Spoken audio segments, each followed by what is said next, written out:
Boa noite, irmãos. 19 horas, vamos dar início à escola dominical de hoje. Hoje o negócio está mais bonito aqui, hein? Tem mais irmãos hoje. Amém, glória a Deus. Cada domingo você se sinta encorajado a vir ouvir a palavra de Deus. Amém? Então é isso, irmãos. Dando continuidade ao estudo do livro de Efésios. Boa noite. Acabamos de começar. Chega à vontade. Dando continuidade ao estudo do livro de Efésios, o livro de Efésios trata, sobre quem é a igreja de Jesus Cristo, e de como a igreja de Jesus deve viver nesse mundo, Então hoje nós vamos para a lição 10, ok? Lição 10. Na lição de hoje nós falaremos do dever de imitarmos a Deus, ok? O dever de imitarmos a Deus através das nossas vidas, ok? Então, presta bastante atenção nessa primeira frase. Nós somos chamados a imitar a Deus através das nossas vidas, daquilo que nós fazemos, tá bom? O trecho que nós vamos estudar hoje, ele vai enfatizar, que a igreja deve viver de maneira amorosa, pura e sábia.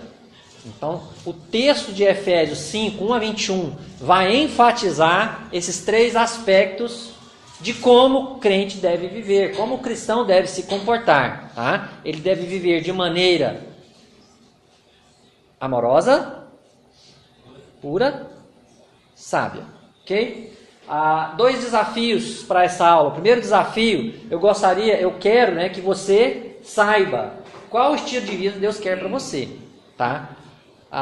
Você precisa saber, você precisa entrar na sua mente, você precisa compreender, você precisa ter a informação exata de qual estilo de vida Deus quer para você. E é o que nós vamos ler hoje em Efésios 5, ok? Mas além de saber, além de ter o conhecimento do que Deus quer para você, o segundo desafio, eu quero que você se esforce para viver da maneira que agrada a Deus. Eu quero te desafiar a isso.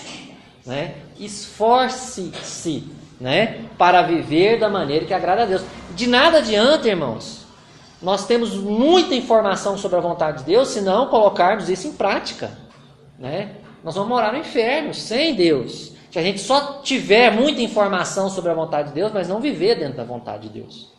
Para morar com Deus, a gente precisa fazer a vontade de Deus. A Bíblia fala sobre isso, ok? Então, tendo dito isto, quero convidar vocês para abrirem as Bíblias comigo lá em Efésios 5, do 1 ao 21.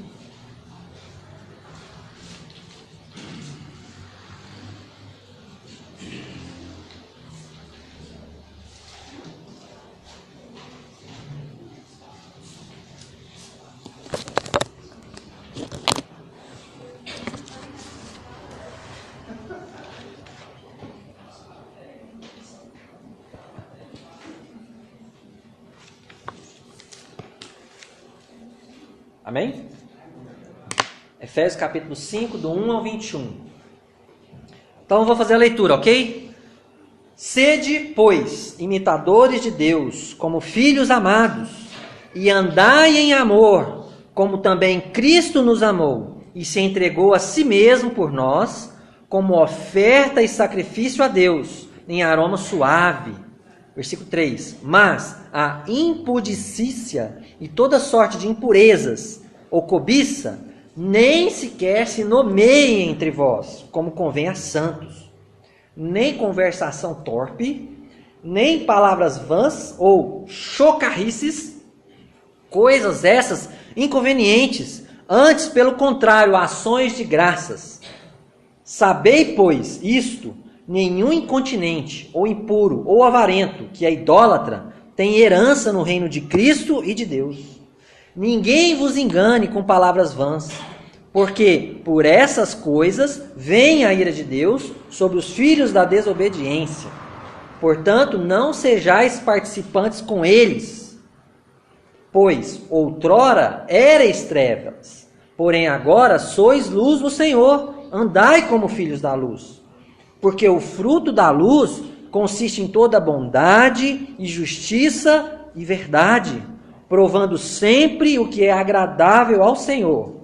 E não sejais cúmplices nas obras infrutíferas das trevas. Antes, porém, reprovai-as. Verso 12. Porque o que eles fazem em oculto, o só referir é vergonha. Mas todas as coisas, quando reprovadas pela luz, se tornam manifestas. Porque tudo que se manifesta é luz. Pelo que diz: desperta, ó tu que dormes, levanta-te de entre os mortos, e Cristo te iluminará. 15. Portanto, vede prudentemente como andais, não como nécios, e sim como sábios, remindo o tempo, porque os dias são maus.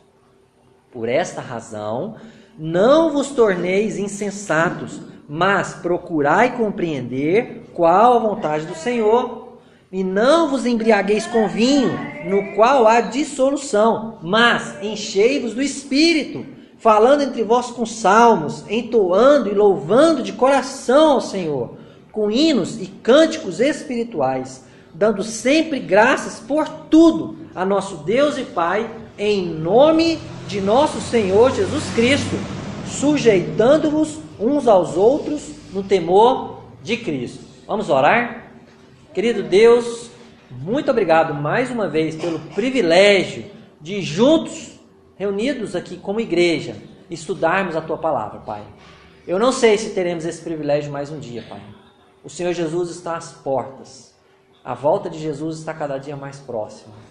E eu quero aproveitar esse momento, Deus. Eu quero pedir que cada irmão aqui possa aproveitar esse momento, que o Senhor nos dê esse privilégio, Deus, de aproveitarmos, Pai, mais essa lição da escola dominical. De aprendermos com a Sua Palavra, de sermos edificados, transformados com a Sua Palavra, Deus, para vivermos de maneira amorosa, pura e sábia nesse mundo, Pai. Em nome de Jesus. Amém. Irmãos, assim como uma criancinha, ela gosta de imitar o seu pai, né? Principalmente os pequeninos, né? Assim também nós, como filhos de Deus, devemos imitar a Deus. O versículo 1 diz: sede, pois, imitadores de Deus como filhos amados, né? Tem um versículo lá em Mateus 5,48 que diz: portanto, sejam perfeitos como perfeito é o Pai Celestial de vocês. Olha que imitação. Sejam perfeitos como perfeito é o Pai Celestial de vocês. Imitem ao Pai. Busquem imitar a Deus. Busquem repetir ou andar nas pegadas de Jesus. Imitar o exemplo de amor, de pureza, de sabedoria que Ele nos deixou. Ok? Então o texto de hoje ele é bem didático. O texto aqui é bem fácil de dividir, né? Então, no versículo 1 e 2, Paulo nos desafia a igreja de Éfeso, né, a viver de maneira amorosa. Os versículos 3 a 14, o trecho maior, Paulo desafia a igreja a viver de maneira pura.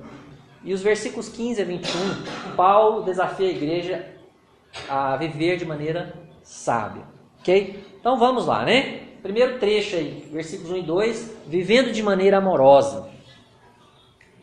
Se a gente voltar os nossos olhos para a Bíblia, volta lá no versículo 1. Sede, pois, imitadores de Deus como filhos amados. E aí ele começa dizendo o seguinte, ó: e andai em amor, como também Cristo nos amou, e se entregou a si mesmo por nós, como oferta e sacrifício a Deus em aroma suave. Paulo diz para a gente andar em amor. E o padrão de amor de Paulo é quem? Cristo. Andar em amor, como também Cristo nos amou. E como Cristo nos amou? Deu a vida por nós. O amor de Cristo foi manifestado de muitas maneiras, especialmente com a morte dele por nós, né? Mas escrevendo, a Bíblia foi dividida não quando no ato da escrita. Paulo não dividiu o texto dele em capítulos e versículos. Isso foi muito depois, ok? Então Paulo escreveu uma carta completa, de começo a fim, né? E depois, com o tempo, por fins didáticos, é que a Bíblia foi dividida entre capítulos e versículos, ok? Então, se a gente presta atenção nisso, no capítulo 4, né, um pouquinho antes, o que Paulo acabou de falar? O versículo 31 e 32. Volta lá seus olhos, capítulo 4. Alguém pode ler para mim bem forte? O 4, versículo 31 e 32. Conte vós toda amargura e cólera, e ira e gritaria e blasfêmias, e venha toda malícia. Antes sede uns para com os outros, benignos, compassivos, perdoando uns aos outros, como também Deus em Cristo nos perdoou. Como também Deus em Cristo nos perdoou. Olha, então, com base no versículo anterior, eu posso afirmar também que uma das maneiras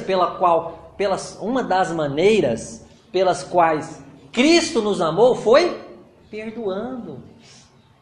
Né? Porque o versículo nos desafia a perdoar, assim como Deus em Cristo, através de Cristo, nos perdoou. Né? Então, viver de maneira amorosa pressupõe perdão. Amar o próximo pressupõe perdoar, assim como Cristo nos perdoou. Assim como Deus nos perdoou através de Cristo. Não é? Então, viver de maneira amorosa pressupõe perdoar. Amém? Tudo bem até aí?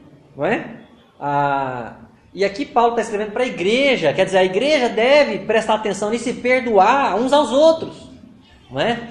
E esse princípio pode ser aplicado de maneira geral em nossas vidas. Nós devemos perdoar qualquer pessoa que nos ofende. Porque isso é viver de maneira amorosa. É viver, como diz lá o capítulo 4, versículo 1, de modo digno da vocação que fomos chamados. Se fomos chamados para ser cristãos, nós temos que viver de maneira amorosa. Consequentemente, temos que perdoar as pessoas. Rodrigo, mas eu não dou conta não. Aí que está o segredo da coisa, ninguém dá conta. Né? Mas Deus dá o poder para a gente perdoar. A gente tem que pedir esse poder de Deus. Deus, me ajuda, me ensina a perdoar. Eu tenho dificuldade. Amor pressupõe, além de perdão, o que diz o versículo 2 aí, capítulo 5, versículo 2? E andar em amor, como também Cristo nos amou e se entregou a si mesmo por nós como oferta e amar pressupõe sacrifício. É muito fácil na hora de cantar aqui, né? Vamos ficar de pé, vamos abraçar uns aos outros. Aqui tá todo mundo, a maioria tá cheirosinho, né? Tudo bonitinho, cabelinho penteadinho. Não é, seu? É o meu, ó. Muito fácil. Mais difícil é quando o irmão fala assim, ô seu Hélio, eu tô apertado. Será que o senhor não tem uns trocados pra você me emprestar, não? Ô Thiago, tô passando por uma fase difícil. Ô irmão, peraí, o telefone tá tocando, tá? Nessas horas, na hora que é exigido um sacrifício da minha parte, o amor se torna um pouco mais difícil, não é? Então, amar, segundo o padrão bíblico, pressupõe sacrifício. Não é? Qual foi o sacrifício que Jesus fez? Na cruz, o que ele fez na cruz? Entregou a vida dele. E não foi simplesmente assim, gente, quando a gente fala que Jesus morreu na cruz, ele não chegou lá de repente, plim, morreu. Todo mundo, ou quase todo mundo, sabe o processo de morte de Jesus Cristo. Foi algo extremamente doloroso, sofrido.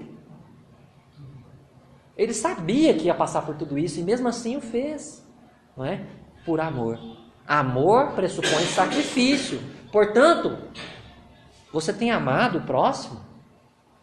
Então, para isso você tem que pensar o seguinte: eu tenho perdoado o próximo? Eu tenho me sacrificado pelo meu irmão, pela minha irmã? Qual o sacrifício eu tenho feito em prol deles? Porque se talvez não tenho perdoado e não tenho amado, perdoado e não tenho sacrificado, me sacrificado em favor deles, talvez não tenhamos amado como Deus quer, né? Então a gente tem que pensar nisso. Algum comentário aí? Pode seguir? Beleza? Então, ó, a primeira parte é só essa, tá?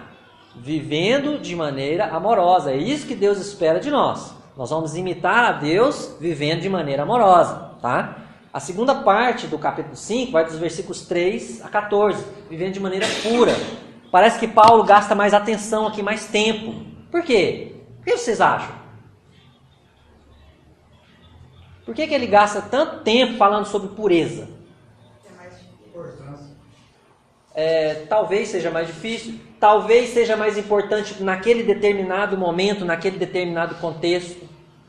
Eu não acho que seja mais importante do que viver de maneira amorosa. Tudo é importante, né? Mas para aquela igreja, talvez a questão de pureza fosse uma dificuldade maior, né? O que mais? Até mesmo você não ser um vaso de barro de madeira, né? Lá em Apocalipse fala um vaso de ouro, né, de prata. Esse vaso ele é para servir o mestre e o outro não. Então acho que esse cuidado da pureza é até de como nós estamos para ser cheios, né? O Espírito ele manifesta entre nós, quanto mais nós estamos buscando a pureza, o Espírito ele manifesta, né? Está próximo. Então, eu acredito que os cuidados de Paulo nesse sentido é nesse mundo. Uhum. Nós não sejamos um vaso de desonra, mas Sim. de honra. Certo. Certo, irmão. David, bom ter vocês conosco hoje. Olha só, ele vai gastar, ou ele vai usar os versículos 3 e 4 para dizer que pureza pressupõe fugir de pecados. Okay? E ele começa falando dos pecados relacionados ao sexo, à vida sexual. Né? Se você volta os seus olhos para o versículo 3, ele fala, mas a impudicícia. Nossa, tem alguém que tem uma outra tradução aí, uma Bíblia que tem uma tradução diferente? A prostituição. Tem outra tradução além dessa? Esse termo é muito abrangente, tá? Esse termo que está aí, ele pode significar imoralidade sexual, tá? De qualquer espécie. Pode ser tanto prostituição como fornicação, depende do caso, tá? Então é uma palavra mais ampla, mais abrangente, tá? Então ele está falando que a imoralidade sexual, toda sorte de impureza, ele está também colocando no contexto sexual, tá? Ou a cobiça tem algumas traduções, tá? Avareza, né? Por quê? Porque o pecado sexual muitas vezes começa na cobiça, de você querer aquilo que não lhe pertence, né? Então são 3 pecados relacionados com a vida sexual. Então Paulo, olha, nem sequer é para estar na boca de vocês isso. Nem sequer se nomeie entre vós esse tipo de pecado. Eu não quero nem que vocês comentem a respeito disso, nem use esses termos. Como convém a santos, vocês são pessoas separadas para Deus. Então foge desse tipo de situação. Nem fala sobre isso. Nem comenta, nem deseje isso. Pecados sexuais sempre foram extremamente comuns, né, na raça humana. No Império Romano daquela época, né, quando Paulo escreveu essa carta aos Efésios, não era diferente, irmãos.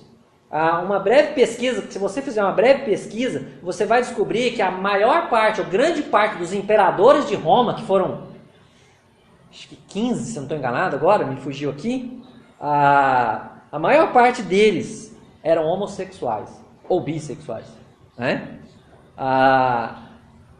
Dentro do Império Romano tinha o templo de Afrodite, que ficava na cidade de Corinto, e o templo de Diana, que ficava na cidade de Éfeso, que estimulavam, que promoviam, difundiam orgias sexuais, que é festas, né, que é as raves da época, né, vamos dizer assim, né? Todo tipo de imoralidade sexual que passar na sua mente, né? Coisas bizarras envolvendo animais e tudo mais, não é? Paulo diz que essas coisas não devem nem ser ditas por nós. Né? No sentido que a gente não deve estar alimentando a mente e o coração com essas coisas, né? Foge disso, se afaste disso, né? É o que devemos fazer, devemos viver de maneira pura, né? Fugindo de pecados. Mas ele, depois no versículo 4, ele vai tratar de outro tipo de pecado. Qual tipo de pecado aí, gente? Pecados que tem a ver com que? Com que? A língua. Com a língua, ó, pecados relacionados com a língua. Lê para mim, Selma, por favor, versículo 4. Nem conversação torpe, nem palavras vãs ou chocarrices, coisas essas inconvenientes. Antes, pelo contrário, ações de graça. Amém. Nós já aprendemos no domingo passado o que significa a palavra torpe. O que é a palavra torpe mesmo? Não saia da vossa boca nenhuma palavra torpe. O que é? Podre, palavra suja, palavra de baixo calão, não é? E aqui então Paulo está dizendo, olha, nem conversação, nem conversas podres, sujas, imorais, indecentes, né? Chocarrices, coisas obscenas, né? Coisas sujas, levianas. Isso não deve fazer parte do vocabulário do cristão, do crente. Isso deve ser arrancado da boca e da mente, do coração do cristão. Você deve lutar contra isso, deve fugir disso também. Brincadeiras e piadinhas imorais ou de duplo significado. Irmãos, a gente tem que ter cuidado com isso. Isso não deve fazer parte da nossa vida. Isso não convém a santos, a pessoas que se dizem servos de Deus e servas de Deus. Não é? Isso não pode permanecer nos nossos lábios nem no coração. Você não pode falar eu não faço não, mas eu escuto. A Bíblia fala para a gente não nos assentar nas rodas dos escarnecedores, né? Então foge disso, né? A gente vai ver com mais detalhes isso depois, tá? Então pureza pressupõe fugir de pecados. Os versículos 5 a 7, Paulo vai dizer que pureza pressupõe evitar más companhias. Então é uma consequência disso. Se você vai fugir de pecados, consequentemente você vai ter que evitar más companhias. Versículo 5 diz: sabei, pois isso, nenhum incontinente, continente é imoral, né? Nenhum incontinente ou impuro ou avarento, então ele cita os 3 pecados lá do versículo 3, ó. Imoralidade, impureza, cobiça ou avareza, né? Nenhum incontinente, impuro ou avarento, que é a idólatra, tem herança no reino de Cristo e de Deus. Irmãos, Paulo está falando, e a Bíblia ensina, que pessoas imorais, pessoas impuras, pessoas avarentas, se não se converterem, com certeza absoluta, não vão morar no céu. Não se engane. Paulo está falando aí, olha, versículo 6. Ninguém vos engane com palavras vãs. Olha, não tem jeitinho que dá. As pessoas que vivem no pecado e não se convertem do pecado, e não são trazidas para a luz, mas permanecem no pecado, não vão morar no reino de Deus e de Cristo. Amém? Amém? E aí então, o versículo 7, Paulo fecha. O que ele fala aí? Alguém pode ler em voz alta? Portanto, não sejais participantes com eles. Olha, não participa com eles. E ele está se referindo a essas pessoas que vivem nesses pecados. Os pecados sexuais, os pecados da língua, né? Então, não participa com eles. Não ande com essas pessoas. Não participe do pecado dessas pessoas. Não quer dizer que você não vai ter relacionamento com pessoas incrédulas, porque elas precisam ouvir de Jesus, certo? Mas você não tem que sentar na roda deles. A gente sabe lá do Salmo 1 que fala: bem-aventurado o homem que não anda no conselho dos ímpios, não se detém, não para, não estaciona no caminho dos pecadores e nem se assenta na roda dos escarnecedores. Você vai, anuncia o evangelho, o Salvador de Jesus, e você volta, né? Você não permanece ali, você não pode sentar e viver a vida deles. Você tem que ser diferente deles para ganhá-los para Cristo. Você não pode eu vou fazer assim, assim, assado, porque assim eu vou ganhá-los para Cristo. Não é o modo como você se aproxima deles que faz você ganhar eles para Cristo. Eles precisam ouvir o evangelho verdadeiro, é isso que eles precisam. Okay? O resto é com Deus. Você tem que anunciar o evangelho verdadeiro. O resto Deus vai fazer. A gente tem que entender que o poder é da palavra de Deus, é do próprio Deus. Não é o jeito de eu vestir, de eu falar. E aí, cara, não é isso que vai. Né? É Deus quem vai abrir a porta do coração dele. Pureza, então, pressupõe evitar más companhias. Beleza? Versículos 8 a 10. Paulo continua. Pureza pressupõe produzir bons frutos. Não adianta você fugir de pecados, evitar mais companhias, se você não der bons frutos. Não é só deixar as coisas más, mas é produzir coisas boas. Vamos ler o versículo 8. Presta atenção, olha. Pois outrora éreis trevas, vocês eram trevas. Paulo falou, vocês estavam nas trevas. Paulo falou, vocês eram trevas. A vida de vocês era escuridão, pecado. Porém agora sois luz no Senhor. Andai como filhos da luz. Pureza pressupõe produzir bons frutos. Não somos mais trevas, irmãos. Se você já se converteu, você é luz no Senhor. Portanto, ande como filho da luz. Produza frutos da luz. O versículo 9 e 10. O 9 diz, porque o fruto da luz consiste em toda bondade, justiça e verdade. A sua vida tem que produzir bons frutos, boas obras, uma vida transformada. Uma vida diferente que era antes de se converter. Então, para você pensar, você consegue olhar para a sua vida e observar o fruto do Espírito de Deus na sua vida? Você consegue enumerar para você mesmo, oh, Deus fez isso na minha vida, Deus fez isso, Deus fez aquilo, glória a Deus. Ou você olha assim mais ou menos, o seu caráter é transformado cada dia por Jesus? Suas ações refletem essa mudança? Porque pureza, viver em pureza, pressupõe produzir bons frutos. E depois dos versículos 11 a 14, Paulo diz que pureza pressupõe confrontar. Olha, agora chegou no nível mais hard, né? Porque como ele fala, ó, foge dos pecados, evita más companhias, e aí ele começa a andar para frente, né? Produza bons frutos e confronte, reprove as obras das trevas. Sabe o que acontece muitas vezes, irmãos? A gente não tem coragem de falar, às vezes, por irmão, você está vivendo em pecado. Está errado o que você está fazendo. A gente tem medo, né, daquele constrangimento, daquela situação desagradável. Mas a gente se esquece que isso é amar o próximo.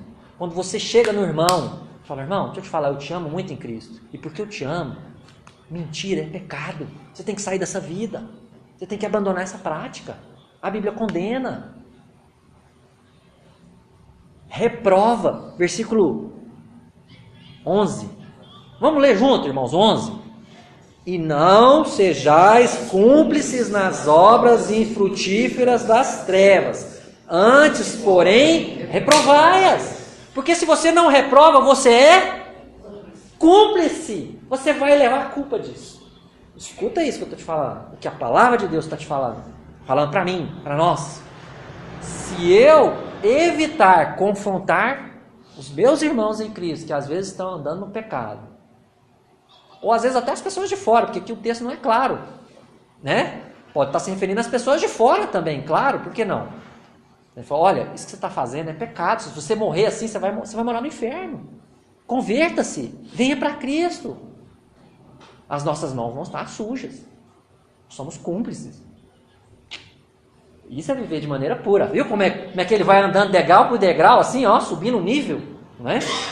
Então Paulo falou que para imitar a Deus a gente tem que viver de maneira, em primeiro lugar, amorosa. Em segundo lugar, viver de maneira pura. E agora nós vamos falar que nós temos que viver de maneira sábia. Os versículos 15 a 21. Muito conhecido esse trecho, muito bonito esse trecho, né? Portanto, vede prudentemente como andais, não como nécios ou tolos, sim como sábios, remindo, aproveitando bem o tempo, porque os dias são maus. Irmãos, a primeira maneira da gente viver sabiamente é aproveitando melhor o tempo. Devemos ser cuidadosos com o tempo.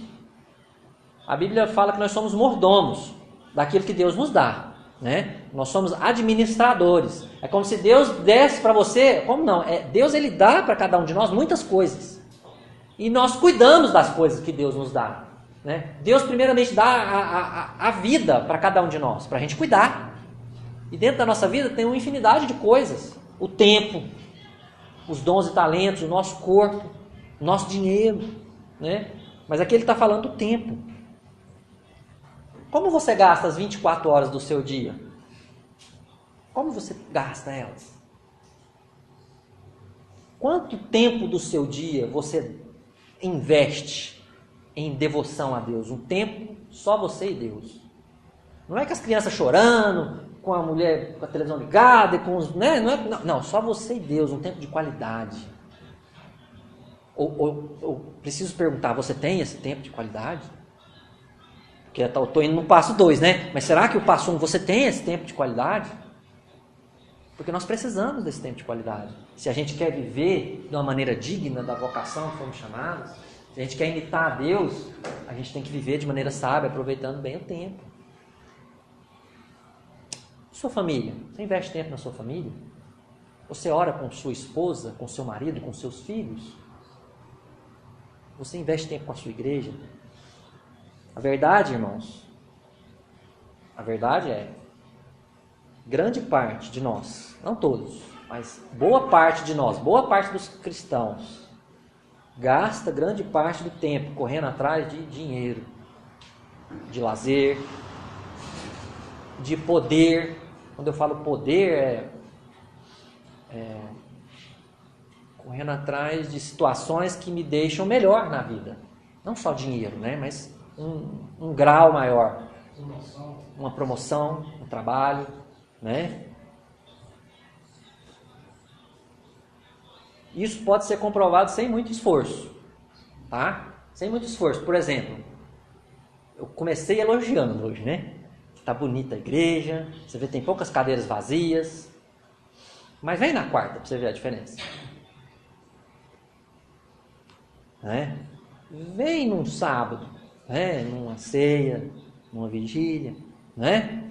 Então, daí você já vê as escolhas que nós, como cristãos, fazemos, né? As programações, né? O que diremos a Deus quando Ele nos cobrar? O que você fez com a sua vida, com o tempo que eu te dei? Ah, Deus, você sabe como é que é, né? Não vai ter jeito, irmãos, né? A gente tem a oportunidade hoje de ouvir essa palavra de Deus que está aqui na Bíblia e repensar a nossa agenda, né? Na hora que você for preencher a primeira coisa da sua agenda, tempo com Deus, é a primeira coisa. Tempo com Deus. Não, mas eu tenho que trabalhar, acorda mais cedo aí. Ah, mas você não sabe a hora que eu trabalho? 10 minutos, 20 minutos, meia hora, depende de você. Só você e Deus, de qualidade. Tenho certeza que o seu dia vai render muito mais. Vai ser muito mais abençoado, muito melhor, né? Rodrigo, essa fala de tempo ela é tão ideal que tem sempre, quando eu vou falar isso em casa, a gente tem muito temor, porque na palavra não fala muito claro também do tempo contado, que é o mais, para mim, que é o que mais me deixa com medo, porque todo o tempo que a gente está vivenciando, quando a gente não está dentro daquilo que é dentro da vontade, do propósito de Deus, de Cristo, a gente não vive o tempo que Ele tem para nós, esse tempo não é contado. Então, eu tenho muito, quando se fala sobre essa questão de tempo, eu tenho muitas reflexões de coisas que eu tenho ali sobre não viver para Cristo o tempo que Ele tem, a gente tem que ter com Ele.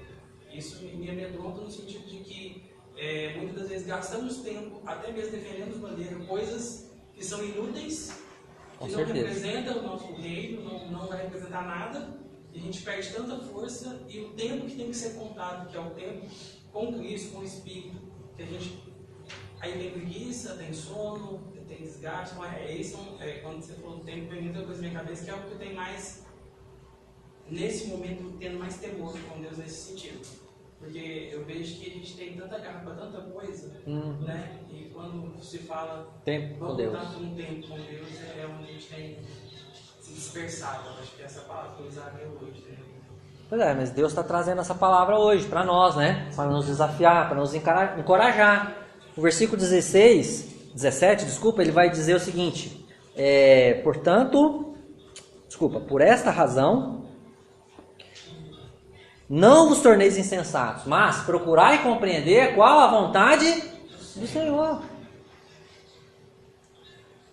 Viver de maneira sábia é discernir a vontade de Deus para a nossa vida. Procurar compreender a vontade de Deus. Os dias são maus, gente, e cada dia fica pior, né? E Jesus está voltando. E vai ficar cada vez pior.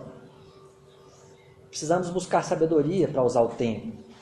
Como o Arley colocou, será que eu devo aceitar aquela promoção de trabalho? Será que eu devo aceitar aquele trabalho em outra cidade, que vai ser muito bom para mim financeiramente? Mas será que vai ser para a glória de Deus? Como é que vai ser o meu tempo com a minha família, com a minha igreja? Né? Será que eu devo me candidatar àquela promoção? Porque tem gente falando, vai lá, vai ser bom para você e tal, mas eles vão me sugar tudo que eu tenho, todas as minhas forças, o meu tempo todinho. Como é que vai ficar o restante da minha vida? Não é? E muitas vezes a gente aceita as coisas do jeito que vem e a gente não pensa. A gente só pensa às vezes aqui, ó, onde que vai melhorar aqui, ó, financeiramente. E a gente esquece que tem outras coisas na nossa vida. Né? E a gente acaba se tornando escravo disso. E a gente não discerne a vontade de Deus. Né? A gente não ora, não pede sabedoria, discernimento de Deus. Será que eu vou deixar a minha família, a minha igreja esperando enquanto me dedico ao trabalho ou ao meu estudo durante 10, 20 anos da minha vida? Aí depois, na hora que eu estiver lá, velho, engagar, eu falo, agora, Senhor, agora eu vou me dedicar melhor ao Senhor. Se chegarmos lá, né? Depois eu tenho tempo com a esposa. Aí a esposa, ó, cansa e vai embora. Não estou falando que tá certo, tá errado também, mas acontece, né? Acontece, e aí? Deus se agrada de como eu gasto o meu tempo? Pensa nisso antes de você tomar qualquer decisão. Deus, como que vai ficar a minha vida se eu aceitar isso aqui?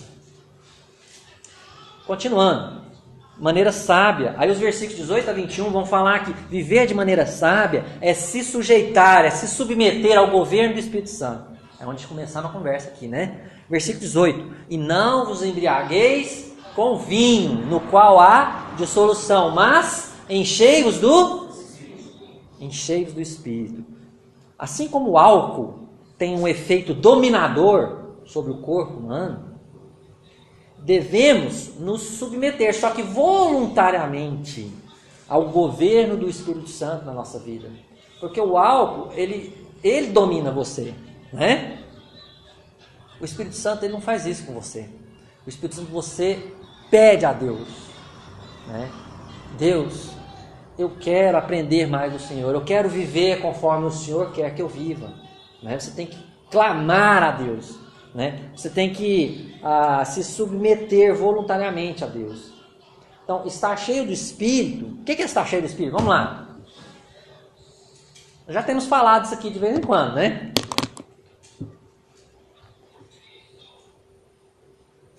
Todos os crentes estão cheios do Espírito? Não. Todos os crentes têm o Espírito Santo? Precisava. Hã?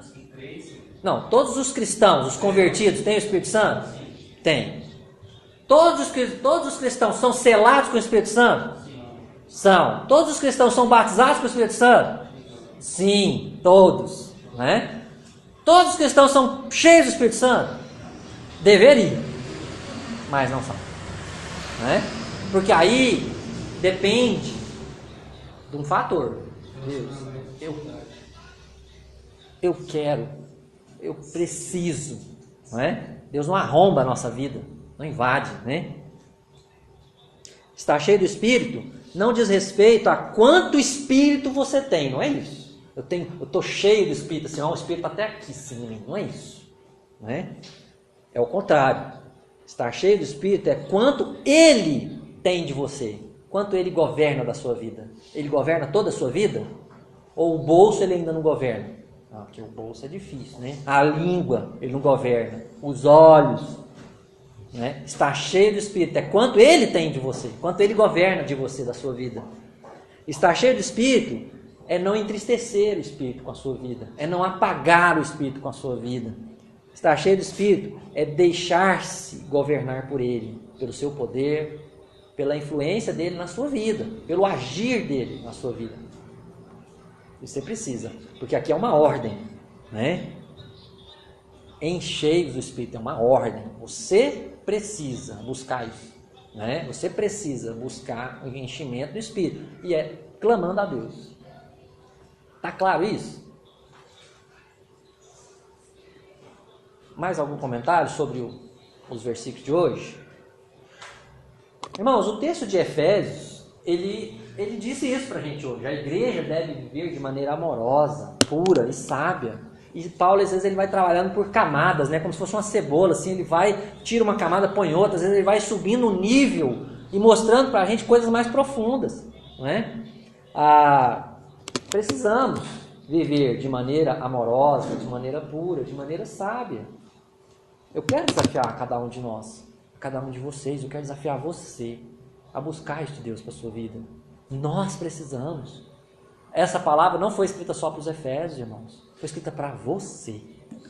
Foi escrita para mim, né? Para todo filho de Deus, aquele que se converteu. A palavra de Deus serve para nós, né? Princípios válidos para nós. Então, lembra do que eu falei no começo? Hoje nós falamos muitas coisas aqui que mostram qual o estilo de vida Deus quer para você. Deus quer que você seja amoroso, você seja puro, você seja sábio. É isso que Deus quer para você, né? Portanto, se você sabe o que Deus quer para você, esforce-se para viver da maneira que agrada a Deus. Busque isso de Deus.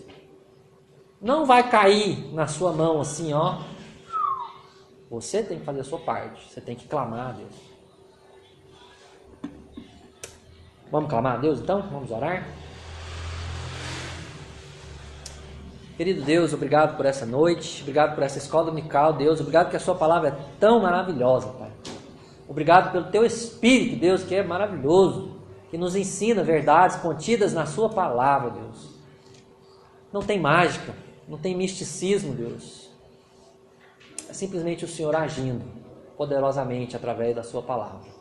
Obrigado por isso. Obrigado, Deus, porque o Senhor faz com que a sua palavra se torne clara para a gente, Deus. Obrigado porque o Senhor quer que a gente viva em amor, quer que a gente viva de maneira pura.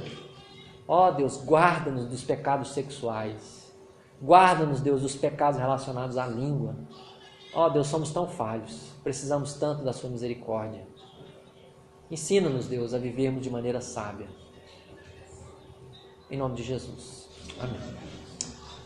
Meus irmãos, no domingo que vem, nós vamos para o texto. Vai começar no capítulo 5, verso 22. E vai terminar no capítulo 6, verso 9, tá? Então, possivelmente, é a nossa penúltima aula. Vão ficar faltando só 2, tá? Que na outra aula a gente vê do 6:10 até o fim, tá bom? Então, leia, estude, prepare-se.